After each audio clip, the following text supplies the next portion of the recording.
라디오 세상의 모든 정보 지금 시작합니다.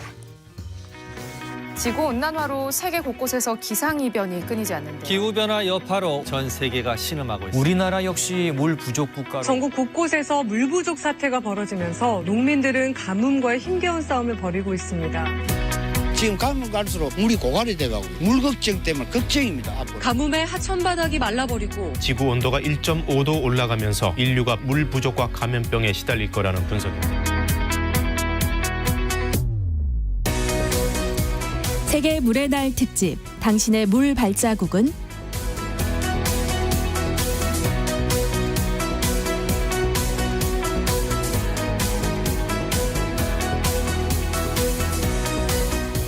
적어도 오늘만큼은 우리가 너무 쉽게 쓰고 있는 물이 실은 얼마나 소중한 건지 생각해보는 시간이 됐으면 하는데요. 함께 말씀 나눌 패널 두 분 소개해드리겠습니다. 지구생활 안내서 바질의 김승현 편집장님 어서 오세요. 반갑습니다. 네, 사단법인 넥스트 윤지로 수석과 함께하겠습니다. 어서 오세요. 네, 안녕하세요. 네, 오늘은 유엔이 정한 세계 물의 날인데요. 이게 언제부터 생긴 건지 궁금해요. 네, 이거는 1993년 3월 22일부터 시작됐고요. 그 시작은 1992년 브라질에서 있었던 유엔 환경개발회의에서 세계 물의 부족과 그다음 환경오염이 심해지다 보니 이걸 문제 제기하면서 이제 결정된 날이었는데요. 우리나라에서는 1995년부터 시행하고 있습니다. 네, 아니 물 부족이 얼마나 심각한 상황이길래 이렇게 물의 날까지 정하게 된 건지 궁금합니다. 네, 뭐 이제 통계 찾아보면요, 뭐 물 스트레스 지역에 사는 인구가 뭐 몇십억이다, 뭐 몇 퍼센트는 진짜 심각하다 등등 나오는데 이게 좀 와닿지 않을 것 같아서 좀 구체적인 상황을 놓고 말씀을 드려볼게요. 23억 명 정도, 그러니까 세계 인구가 지금 80억 넘었잖아요. 네. 한 30% 정도가 비누로 손 씻을 시설이 없는 환경에서 살고 있다. 이렇게 얘기를 합니다. 그리고 특히 이제 사하라 이남 같은 경우에는 40%가 아예 뭐 손 씻을 환경, 그러니까 내가 손을 씻고 싶을 때 손을 씻을 수 없는 환경에서 살고 있다. 이렇게 얘기를 하더라고요. 그리고 이제 특히 이제 뭐 손은 하루 정도 못 씻어도 당장 어떻게 되는 건 아니지만 물은 하루라도 안 마시면 너무 고통스럽잖아요. 네. 근데 이렇게 내가 원할 때 오염되지 않은 깨끗한 물을 마실 수 없는 상황에 놓인 인구도 20억 명에 달한다고 하니까요. 굉장히 이제 지구 어딘가에서는 굉장히 이제 물 부족에 시달리고 있는 거죠. 근데 이제 이 물이 그럼 절대적으로 부족해서 그러느냐? 물이 이제 기본적으로 비가 안 오는 곳이 물 문제가 심각하긴 하지만 사실은 여기는 뭐 어떤 그 정책이라든가 이런 게 굉장히 많이 좌우를 합니다. 짧게 간단하게 예를 들어 말씀드리면 네. 이제 요르단강을 사이에 놓고서요. 서쪽에는 이스라엘이 있고 동쪽에는 요르단이 있거든요.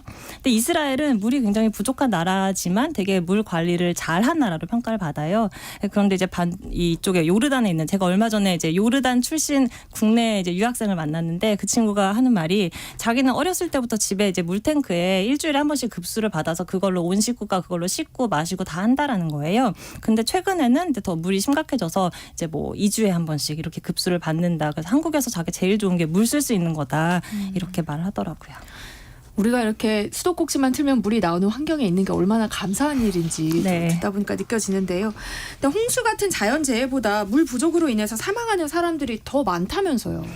네, 그 2021년에 WMO 세계 기상기구가 낸 보고서가 있는데 여기서 이제 1970년부터 2019년까지, 그러니까 50년이죠. 50년 동안 날씨 이벤트, 전 세계에서 일어난 날씨 이벤트 11,000건을 분석을 했어요. 그래서 사망자가 얼마 나왔는지. 네. 근데 이제 전체 인명피해 가장 많이 발생한 건 이제 태풍이고요. 그다음에 거의 비슷한 34%가 가뭄으로 발생을 했습니다. 그 다음에 16%가 홍수. 그러니까 가뭄이랑 홍수를 놓고 보면 가뭄 사망자가 2배 정도 더 많은 거죠.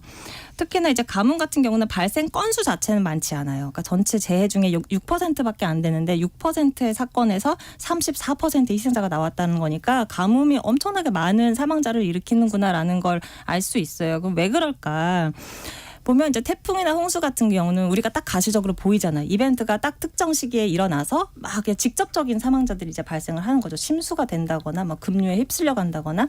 그런데 이제 가뭄 같은 경우는 워낙 지속 기간이 길고 언제 시작해서 언제 끝난지도 명확하지 않고 몇 개월, 몇 년 동안 이어지는 데다가 이게 이제 직접적으로 뭐 목이 말라서 진짜 숨지는 경우도 있겠지만 네. 보통은 이제 농사가 안 돼서 식량 부족이 일어난다라거나 아니면 그로 인해서 사회적 혼란이 빚어진다거나 아니면은 뭐 위생 전쟁 문제가 발생한다든가 이런 식으로 간접적으로 계속 꾸준히 사망자가 나오기 때문에 이렇게 2위의 그 재해다라는 거죠. 근데 좀 기본적인 질문일 수도 있는데요. 사실 지도를 이렇게 놓고 보면 표면의 70%가량이 물이잖아요. 근데 왜 이렇게까지 물이 부족한 거예요?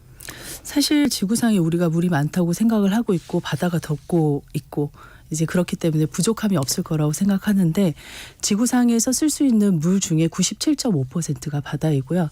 그 다음이 2.5%가 인간이 쓸 수 있는 담수인데 그나마도 빙하라던가 지하수로 덮여 있다 보니 실제 인간에게 배정될 수 있는 물은 0.77%밖에 안 되기 때문에 이 물 부족은 어떻게 보면 근본적으로 발생할 수밖에 없지 않을까 생각이 됩니다. 네. 아마 많은 분들이 방송을 통해서 뭐 아프리카 지역의 아이들이 마실 물도 없어서 어려움을 겪고 있는 모습 보신 적 많으실 것 같은데요. 물 부족으로 발생할 수 있는 문제가 인류의 건강에만 또 국한되는 건 아니라고요. 네, 이제 건강 이제 뭐 예를 들면 식량이 안 돼서 하는 것도 결국 돌고 돌아서 인간의 건강에 영향을 주는 건데 이제 그런 거 다 배제하고 또 되게 뜻밖의 그 피해를 줄 수 있는데요. 예를 들면 작년 말부터 왜 그 수에즈 운하 얘기 많이 나왔잖아요. 후티 반군이 장악해서 막 다 이렇게 돌아간다 배들이. 네. 근데 사실 수에즈 운하뿐만이 아니라 파나마 운하도 지금 그런 상황이거든요. 파나마 운하 어디죠? 그 파나마에 있는 파나마 운하가 있는데 거기가 이제 5손가락 안에 드는 되게 바쁜 해송 루트예요. 우리나라도 많이 이용해요. 왜냐하면 아시아 국가가 저쪽 미국 저 동부로 보내려면 가장 짧은 데가 이제 파나마 운하를 통과하는 거거든요. 그래서 우리나라 같은 경우도 거기를 되게 많이 이용하는데 여기가 지금 거의 이제 바닥이 드러나서 이제 지금 거 밑에 저기 남미 대륙 쭉 돌아서 가야 된다라는 얘기가 이제 나왔었어요. 근데 왜 그러냐? 여기가 1950년대 이후로 최악의 가뭄이라고 합니다. 특히나 여기가 문제가 되는 게 뭐냐면 이제 우리가 운하라고 하면은 그냥 이제 뭐 쭉 파서 바닷물 뭐 강물 이어진 데서 그냥 배 띄우면 되겠지라고 하는데 이 파나마 운하는요 여기가 산지예요. 그러니까 배를 산으로 보내야 되는 거예요. 그럼 배를 산으로 보낼 수가 없잖아요. 네. 그래서 어떻게 하냐면 최대한 그 산을 일단 깎아서 공사를 했죠. 그 다음에 그 만들 때 그 산에다가 인공 호수를 2개 크게 만들었어요. 그래서 네. 그 물을 운하에다 흘려보내서 물을 이렇게 수위를 이렇게 그걸로 수문을 열었다 닫았다 하면서 수위를 맞춰가지고 이제 배를 보내는 거죠. 그래서 이제 이번에 이렇게 이제 물류가 차단되기 전에 여기로 하루 평균 37대가 다녔다고 해요. 그 37대를 보내는데 쓰는 물의 양이 8억 갤런. 그러니까 이게 서울 시민이 쓰는 2.5일치 물을 하루에 이 배 보내는 데 쓰는 거예요. 네. 근데 그 인공호수의 물을 그러면 이 배에다가만 쓰느냐 그게 아니라 여기가 또 이제 그 주민들의 식수원입니다. 예, 그래서 왜 이렇게 가뭄이 심했냐? 이제 기본적으로는 엘니뇨 때문인데 엘니뇨가 있으면 이쪽 지역이 되게 가물어진다고 하는데 근데 사실 엘니뇨 자체는 원래 이제 자연적으로 존재하는 현상이니까 근데 문제는 기본적으로 이제 기후 변화 때문에 여기 강수가 워낙 들쑥날쑥하던 상황에서 이제 엘니뇨가 충격이 되니까 이제 여기가 극심한 가뭄, 극한 가뭄으로 이제 나타난 거고요. 그리고 또 운하 주변으로 계속 벌목이 이루어지고 있다 보니까 기본적으로 토양이 물을 이렇게 붙드는 힘도 약해지고 해서 이제 여기가 좀 더 타격이 컸다 이렇게 얘기를 하고 있습니다. 유엔이 정한 올해 세계 물의 날 주제는 평화를 위한 물의 활용이라고 하는데요. 실제로 이 물 부족이 국가 간의 분쟁 또 나아가서 전쟁으로까지 비화되는 경우가 있다면서요. 네. 사실 물 분쟁은 오래전부터 계속됐었는데요. 지금 보통 강을 끼고 여러 나라들이 있는 경우에 이런 분쟁이 심각하게 나타나고 있습니다. 그중에서 좀 가장 많이 알려진 사례 중에 하나가 이집트와 에티오피아 간의 갈등인데 여기 나일강을 중심으로 해서 두 나라가 있고요. 네. 나일강 상류에 에티오피아 그리고 하류에 이집트가 있죠. 우리가 아는 이 나일강의 기적은 그 말 그대로 상류에서 보는 영향토를 이집트에서 그가 농사를 지었기 때문에 굉장히 풍요로웠었는데 네. 사실 에티오피아가 자기네 국부를 위해서 여기다가 상류에 초대형 댐을 세우기로 계획을 세운 거예요. 그렇게 되면은 그 댐을 세우기 위해서 물을 채워야 되잖아요. 그러면 그것 때문에 이집트에선 식수난, 그다음에 농사에 대한 난 이런 것들까지 이제 발생하게 되는 거죠. 그래서 두 나라 간에 계속 이 협의를 보고 있지만 서로 계속 갈등이 심화되다 보니까 현재는 아랍연맹이라던가 그리고 아프리카 연합까지 끼어들어서 그 분쟁의 규모가 점점 커지고 있는 상황입니다. 근데 이런 상황이 이 아프리카 쪽에만 있느냐 지금 아시아 쪽에서도 사실 일어나고 있어요. 어디냐면 바로 중국과 그다음에 인도 차이나 반도의 메콩강을 둘러싸고 일어나고 있는 갈등인데 네. 중국이 또 상류에 대형 댐을 세우겠다라고 한 거죠. 그것 때문에 인도 차이나 반도에 둘러싸고 있는 캄보디아라든가 태국, 베트남 이런 국가들이 전부 다 물 부족에 시달리고 있고 이것 때문에 이것이 제2의 남중국해 사건이 되지 않을까라고 하는 전망까지 나오고 있는 상황입니다. 네. 그러니까 작년에 그 이란이랑 아프가니스탄도 교전 유혈 충동이 있었거든요. 그때도 거의 이제 댐 때문에 원래 이제 그 아프간 카불에서 이란의 어떤 호수로 계속 물이 내려오는 게 있어요. 근데 이제 그 호수가 사실은 이렇게 물이 많은 호수는 아닌데 말라 있기도 하고 막 이런데 아무튼 그 옛날에 두 나라가 이제 협약을 맺었거든요. 그래서 물을 뭐 연간 얼마를 보급해주겠다 이렇게 약속을 했는데 그 이제 탈레반이 장악한 뒤로 거기다 이제 댐을 지었다는 거예요. 그러면서 이제 이란으로 물이 안 넘어오니까 이제 작년에 결국 유혈 충동 까지 갔었던 이런 사례가 있고 전체 통계를 보니까 이 물 분쟁이 2000년대는 213건이었거든요. 근데 2010년대는 629건 그리고 2020년 이후 지금 몇 년 안 됐잖아요. 근데 네. 지금 벌써 543건 네, 이렇더라고요. 기하급수적으로 늘고 있네요. 네네. 그런데 물 부족 현상이 좀 해마다 더 심해지는 것 같아요. 이건 왜 그런 거예요? 지금 이 기후변화가 굉장히 큰 영향을 미치고 있는데요. 저희가 지금 1.5도 가까이 올라가고 있잖아요. 근데 이 1도가 올라갔을 때 지구 전체에 발생하는 수증기 증발량이 7% 증가한다고 해요. 이게 물의 양으로 치면 한 8,900톤, 억톤 정도 되는데 이게 중국에 있는 가장 큰 댐 산샤댐이 393톤이니까 이거 22배가 넘는 물이 증발되고 있는 거죠. 어마어마한 양이네요. 그렇죠. 근데 문제는 이것이 이제 균형 있게 증발되는 것이 아니라 대부분 적도를 중심으로 해서 더운 지역에서 더 많은 증발이 일어나고 있고 이런 곳에서 아무래도 가뭄이라던가 물 분쟁들이 더 심각하게 나타날 수밖에 없는 상황입니다. 거기다 인구도 80%까지 넘어가면서 이 인당 나눠 가져야 하는 물의 양이 점점 줄어들고 있는 거죠.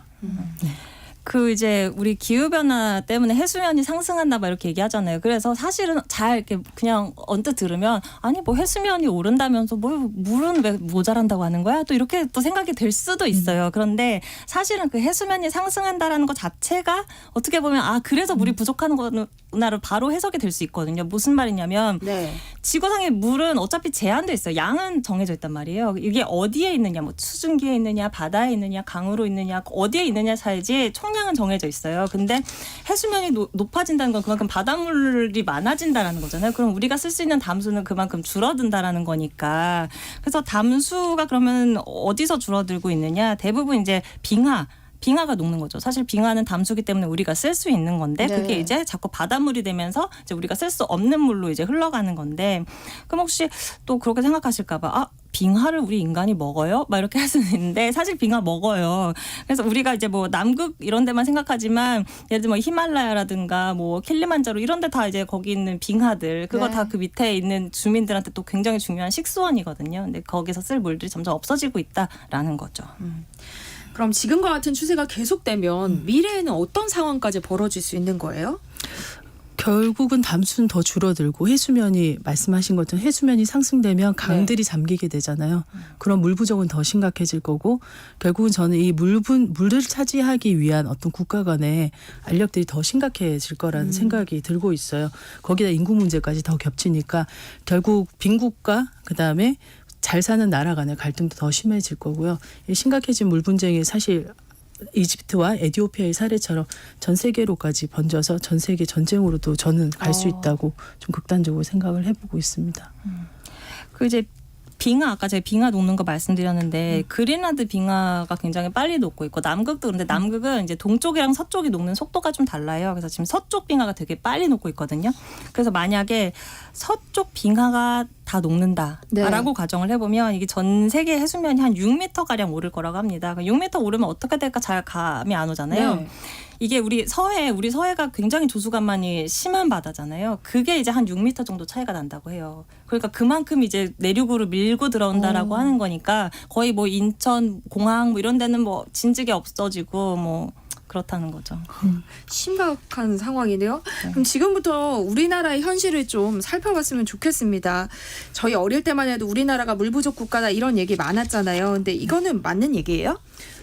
그거는 이제 인구 증가량 대비해서 우리가 가지고 있는 물의 양이 그렇게 많지 않은 편이다 보니까 그걸 고려하면은 물 부족 국가에 속한다라고 하고 있는데 네. 현실적으로 봐도 우리나라가 물 부족 국가가 맞습니다. 이제 전 세계 153개국을 대상으로 해서 순위를 쭉 매기면 네. 우리나라가 129위에 해당하고요. 그러면서 인구당 우리가 인구 밀도가 굉장히 높잖아요. 1인당 물 사용량을 비교를 했을 때 세계 평균의 6분의 1 정도 수준밖에 되지 않거든요. 그런데 상하 수도의 공급이 99.4%나 되다 보니까 우리가 이 문제를 체감하지 네. 못하고 있는 거죠. 결국 우리도 물 부족에 대비해야 한다는 건데요. 일반 시민들은 이런 상황에 대해서 어떻게 생각하시는지 이혜리 리포터가 현장에 나가서 들어봤습니다.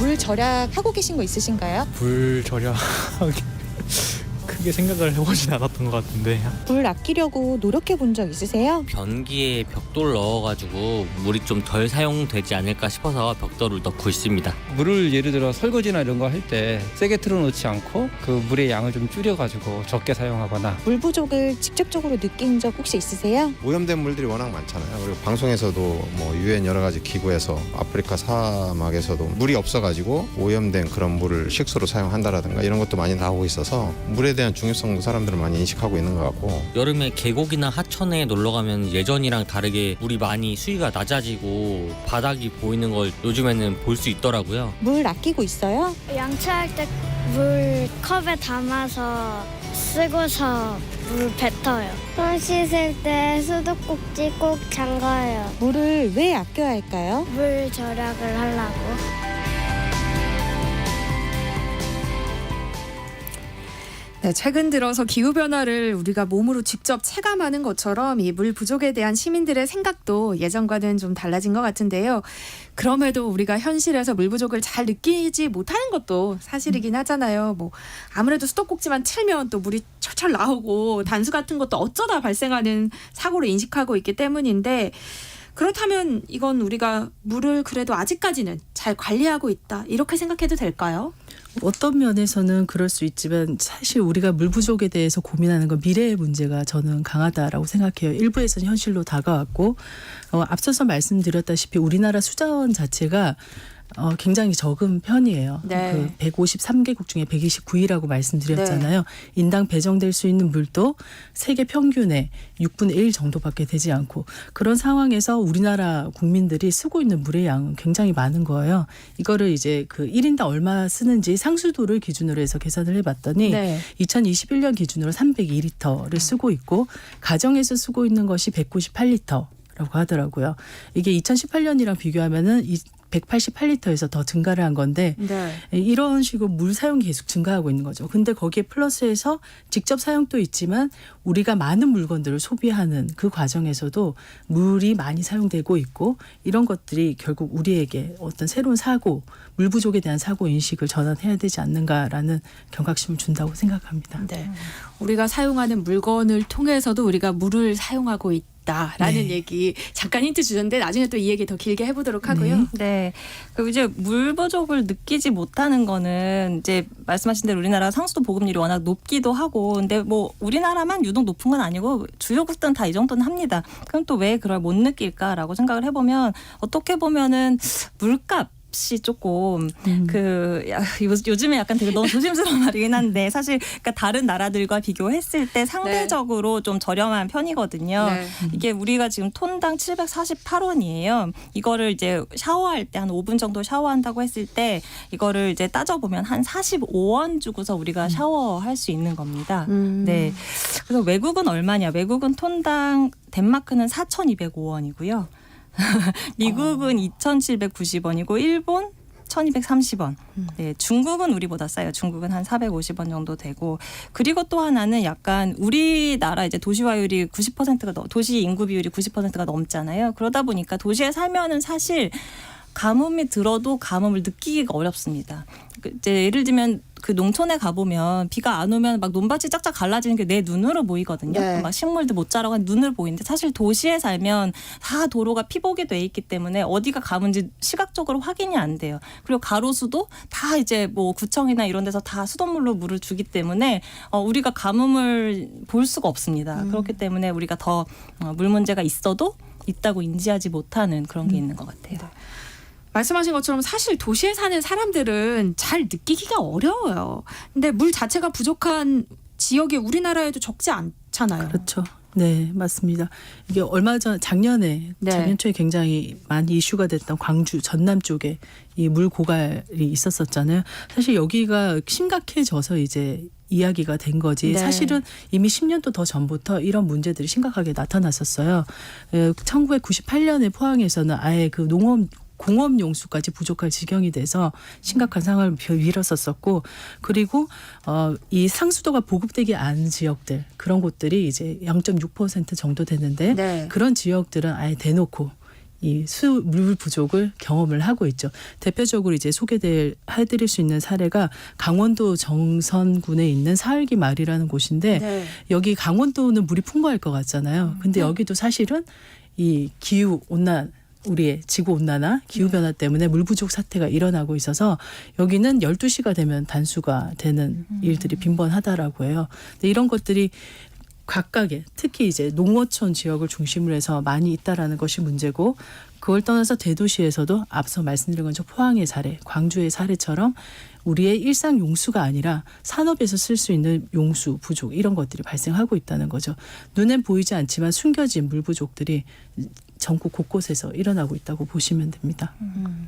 또 취수원과 가장 가까운 주민들이 오히려 물 부족에 시달리고 있다고 하더라고요. 왜 그런 거예요? 네, 이게 이제 결국 지역 불균형으로 이어지는 문제인데요. 우리 아까 뭐 99.4% 보급률을 하지만 네. 이게 이제 지역별로 되게 차이가 좀 있어요. 그래서 뭐 서울을 포함해서 전국 광역시 이런 단위에서는 급수율이 100%입니다. 네, 상수도 보급률이 100%인데 이게 이제 군 단위로 내려가면 96.8%로 떨어져요. 근데 이제 특히나 경기도 가평 같은 데는 65.2%밖에 안 돼요. 그리고 강원도 홍천도 87%. 그래서 이제 군 단위로 따져보면 지금 전국적으로 한 그 30만 정도가 여전히 상수도에 접근이 안 되는 그런 상황이라고 하고요. 근데 또 아이러니한 게 말씀하신 것처럼 그 이제 경기도 같은 경우는 지금 군 평균 급수율이 88%거든요. 근데 이 상수원 보호구역이 전국에서 제일 많은 곳이 또 경기도예요. 그리고 이제 강원도도 이제 급수율이 95% 정도인데 여기는 아시겠지만 뭐 한강이라든가 낙동강이 또 발원하는 곳이잖아요. 네. 그러니까 어떻게 보면 가장 깨끗한 물을 제일 옆에 두고 있는 그런 지역들에서 정작 그 물을 직접 공급받고 있지 못하고 있다라는 거죠. 근데 우리나라가 강수량이 좀 적은 편인 거예요? 아니면 적지 않은데도 불구하고 물 부족 현상이 나타나는 거예요?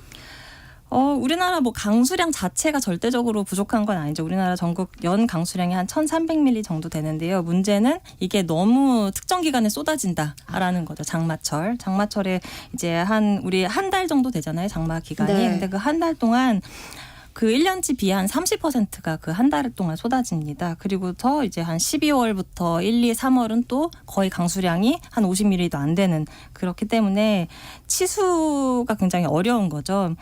그래서 예전에 혹시 진행자님 뭐 사회 시간에 하상계수라는 거 배웠던 기억 나세요? 하상계수? 네, 배웠던 것 같아요. 이게 그 하천 유량이 최소일 때와 최대일 때 이거 비율을 나타내는 그런 건데 네. 이제 이게 그러니까 1대1이면 거의 연중 변화가 없다라는 걸 거고, 그러면 우리 이제 외국에 우리가 아는 강들, 뭐 영국 템스강 이건 한 1대8 됩니다. 그리고 샌느강 1대23 정도 되는데요. 우리나라 강 얼마일 것 같으세요? 1대? 엄청 많아서요. 물어보는 거 300이 넘어가요. 네? 우리나라는. 네. 그만큼 이제 우리나라 유량 변동이 워낙 심하다 보니까 거기다가 이제 또 하천이 우리가 이제 비교적 이제 뭐 강의 길이가 뭐 우리나라 하천의 특징 이런 거 찾아보면 뭐 길이가 짧고 경사가 심하다 또 이렇게 설명을 합니다. 그러다 보니까 이제 물이 그냥 계속 빨리빨리 흘러가는 거죠. 오래 이렇게 담겨 있지가 않고. 그래서 이제 한 몇 년 전 국토부에서 낸 자료를 보니까요. 연평균 이제 강의 물의 유출량, 그러니까 우리가 못 쓰고 그냥 흘려보낸 양이 한강이 174억 톤. 낙동강이 158억 톤으로 추정된다. 뭐 이런 이제 연구도 있더라고요. 우리나라 전국 연간 수돗물 공급량이 68억 톤이거든요. 네. 저 어마어마한 물의 양이 그냥 우리가 못 써보고 그냥 이렇게 떠간다라고 볼 수 있는 거겠죠. 너무 아깝네요. 이렇게 네. 되니까. 네, 쓰는 양은 어때요? 우리가 좀 다른 나라에 비해서 물을 많이 쓰는 편이에요? 우리나라 많이 쓰는 편이죠. 2021년도 상수도 통계로 보면은 국민 한 명당 302.4리터 정도를 쓴다라고 하는데 이게 독일 같은 경우에는 훨씬 더 적은 숫자를 쓰고 있더라고요. 152리터. 그렇죠? 이것만 비교하더라도 기본적으로 더 많은데 2배가 넘잖아요. 네. 근데 문제는 이제 저희가 이따가도 얘기를 나누겠지만 네. 이 직접 쓰는 물이 중요한 건 아니라는 거죠. 그 숨겨진 물, 뭐 네. 가상수라고도 불리고 물발자국이라고도 불리는 건데 이걸 보면 우리가 하루에 4,000리터를 넘게 인당 쓰고 있다라는 것이 문제이고 결국은 이런 것들 따져봤을 때 많은 물을 쓰고 있다. 라고 얘기를 할 수 있을 것 같습니다. 그래서 이 1인당 가정 얼마나 물을 쓰는지 통계를 내봤더니 1인당 사용하는 물의 숫자가 3위, 전 세계 3위라고 해요. 네. 물은 6분의 1밖에 가지지 못하는데 쓰는 거는 세계 3위. 아주 그냥 우리 많이 너무 쓰고 물 있죠. 사치하고 있네요. 그렇죠. 네, 지금 여러분께서는 KBS 일라디오 세상의 모든 정보 세계 물의 날 특집으로 당신의 물 발자국은 듣고 계십니다. 계속해서 이야기 나눠볼게요. 앞서도 뭐 말씀을 여러 번 해주셨지만 우리가 모르게 사용하는 물도 상당수 많다는 거잖아요. 관련해서 물 발자국이라는 게 있다고 하셨는데 이게 네. 뭐예요? 이 물 발자국이 뭐냐면은 쉽게 얘기하면은 내가 눈에 보이는 물과 내가 어떤 물건을 쓰는데 숨겨진 물, 얘를 생산하고 유통하고 폐기하는 과정에서 드는 물까지를 전부 다 합쳐서 계산한 건데요. 네. 이게 물의 소비나 오염 속도가 점점 빨라지고 있다 보니까 이를 어떻게 현실화해서 수치화할까라는 생각을 가지고 네덜란드의 훅스트라 교수가 고안한 개념이고요. 네. 이거는 그 전에 있었던 가상수라는 개념에서 발전해서 실제 생태 발자국과 연결돼서 나온 개념이라고 보시면 됩니다. 그래서 우리가 직접 쓰는 물뿐만이 아니라 소비를 통해서 간접적으로 쓰는 물까지 전부 다 계산을 하는 거죠. 그러면 어떻게 되냐? 실제 우리가 전 세계에서 사용하고 있는 물의 양이 나오게 되는 겁니다. 사례를 좀 들어주시면 좋을 것 같아요. 예를 들면 우리가 오늘 마시는 커피 보통 매일 드시잖아요. 이거를 한번 얘기를 해볼게요. 네. 보통 커피 한 잔에 한 350ml 정도 마시잖아요. 네. 근데 이거를 실제 만들기 위해서 들어가는 물은 뭐가 있냐? 커피를 키우는 물, 커피를 볶는 물, 그다음에 커피를 볶아서 우리가 있는 현장까지 가지고 오는데 쓰이는 물. 이런 것들을 다 합치면 한 잔에 130리터의 물이 들어간다고 해요. 네. 상상이 안 되시죠? 360ml를 마시는데 쓰는 물은 132리터가 들어갔다는 네, 거죠. 맞아요. 네. 사실 이런 것들이 고기 같은 경우에 또 요즘에 육식을 또 많이 하잖아요. 애기들이 또 고기 안 주면 싫어하고 이런 것들도 많은데 이 고기는 더 심합니다. 쇠고기 한 근을 그렇게 계산을 했더니 600g이잖아요. 근데 8,550리터가 쓰인다라고 해요. 엄청나죠? 네, 근데 이거는 왜 그러냐면은 네. 크게 요약을 해보면 쇠고기가 식탁에 오르기 전 과정에 들어가는 물이라고 말씀을 드렸잖아요. 그럼 소는 우리가 대부분 곡식 사료를 가지고 요즘 키우고 있잖아요. 네. 옥수수를 키우는데 얘 1kg를 키우려면은 150리터 정도의 물이 든대요. 근데 그것뿐만이 아니라 얘를 도축하고 이제 이동을 하는 과정에 석유를 쓰잖아요. 근데 네. 이 석유 1리터를 생산하기 위해서 또 15리터의 물이 들고 이런 것들이 쭉 합쳐져서 결국은 이제 한 근에 8,550리터의 물이 든다는 거죠. 아니 그러면 저희가 식습관을 좀 바꾸면 물을 절약할 수 있는 거예요?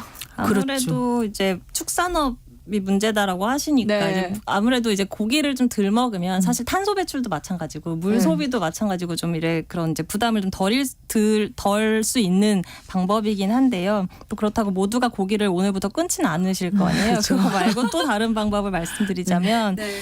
그 이제 음식물 쓰레기를 줄이는 것도 필요해요. 왜냐하면 음식물 쓰레기 그거 버리면 어차피 퇴비화 되는 거 아니야라고 생각하실 수도 있는데요. 우리가 이제 음식물 쓰레기 버려봐서 알지만 거기 그 은폐수가 엄청 많이 나오거든요. 그러면 이제 뭐 그 안에 있는 건더기야 우리가 자원을 하더라도 네. 그 은폐수는 결국 또 정화해서 다시 내보내야 되는 거거든요. 그것도 결국 물을 소비하게 되는 거고 또 아이러니하지만 물을 드시라.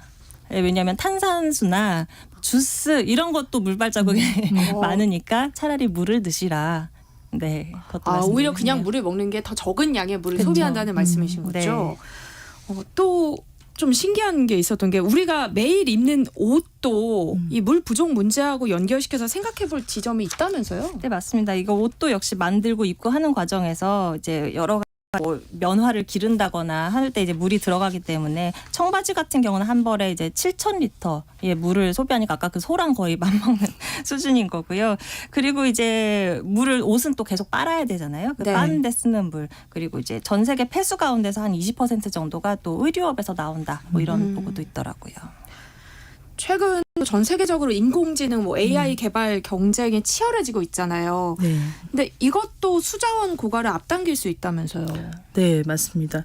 그 인공지능이라고 하는 거가 기본적으로 빅데이터를 근본으로 하고 거기에 머신러닝이랑 딥러닝들의 기술이 결합돼서 우리에게 챗GPT 같은 그런 바로 즉답을 주는 어떤 생성형 답들을 주잖아요. 네. 근데 이걸 하려면은 결국은 계속 연산이 돌아가야 된다는 거고 그걸 위해서 IDC 센터라는 곳들에서 계속 CPU도 돌리고 자원들을 쓰겠죠. 그 과정에서 전기를 또 그만큼 쓰게 되고요. 근데 전기를 생산하는 것이 우리가 재생에너지로 쓰고 있는 비율이 굉장히 낮기 때문에 결국 석유를 쓰는 거잖아요. 그럼 석유 1리터에 결국은 석유 1리터를 위해서 또 많은 물이 들어가니까 결국 많은 물 자원을 쓰게 되는 거고 여기에 더불어서 이 ID 센터들을 시키기 위해서 결국은 또 물을 산업용수를 쓸 수밖에 그렇네요. 없거든요. 이런 문제를 또 해결하기 위해서 뭐 마이크로소프트 같은 경우에는 바다에다가 IDC를 넣는다던가 구글 같은 경우는 바닷가에 아예 IDC를 세운다든지 이런 식으로 물 문제를 해결하려고 하고 있긴 하지만 결국 AI 사용이 점점 늘어나면 늘어날수록 물 사용은 더 증가하게 되죠. 그래서 챗GPT 한 번에 이제 생수 한 병을 쓴다. 뭐 이런 이야기도 있죠. 네. 그러면 물 발자국 같은 걸 조금 더 네. 제도화시켜야 하는 건 아닐까요? 어떻게 생각하세요? 네, 그래서 지금 보면은 우리 탄소 중립 선언 하듯이 기업들이 막 물발자국과 관련된 선언도 하고 있습니다. 뭐 코카콜라 같은 경우도 2030년까지 자기들이 쓴 물을 100% 다시 유역으로 돌려보내겠다라고 하는 것도 있고요. 네. 아마존이나 메타 이런 회사들은 그 워터 그 물 회복 연합 뭐 우리말로 하면 그런 걸 이제 만들어서 2030년까지 물 사용량을 포지티브로 돌리겠다. 그러니까 자기들이 쓰는 것보다 더 많은 양을 하겠다. 그러니까 뭐 어딘가서 수원을 개발한다거나 뭐 하는 식으로 아무튼 하겠다라고 그게 하는 가능해요? 건데 그게 문제죠. 여기에 또 그린워싱의 함정이 숨어 있을 수 있어서 눈을 뜨고 잘 봐야 됩니다. 네, 저는 사실은 그런 문제들이 결국은 한정된 자원을 가지고 이제 여러 가지 말들을 만들어내는데 우리나라에서도 결국 물 문제를 해결하려면 이 물 사용에 대한 제도가 좀 더 정비될 필요가 있다라는 생각이 들어요. 물발자국 인증 제도가 있긴 하지만 사실 그걸로는 부족하고 모든 기업들이 물을 절수할 수 있게 한 어떤 제도적 장치들이 좀 필요하지 않을까라는 생각이 듭니다. 네. 끝으로 딱 한 가지씩만 우리가 생활 속에서 실천할 수 있는 물 절약 방법 얘기해 주세요. 아, 저도 사실 이거 하면서 반성을 많이 했는데 예를 들면 한 줄기 그 샤워기 그 우리 샤워기 같이 우리 그 한 줄기로 나오는 거 말고 샤워기로 이제 그 샤워기 형태로 나오는 걸로 하면은 좀 물을 줄일 수 있다고 하네요. 설거지할 때. 네. 아, 시간 관계상 못 들을 것 같아요. 어떡해요? 괜찮습니다. 네, KBS 1라디오 세상의 모든 정보 오늘 특집으로 함께 살펴봤습니다. 두 분 말씀 고맙습니다.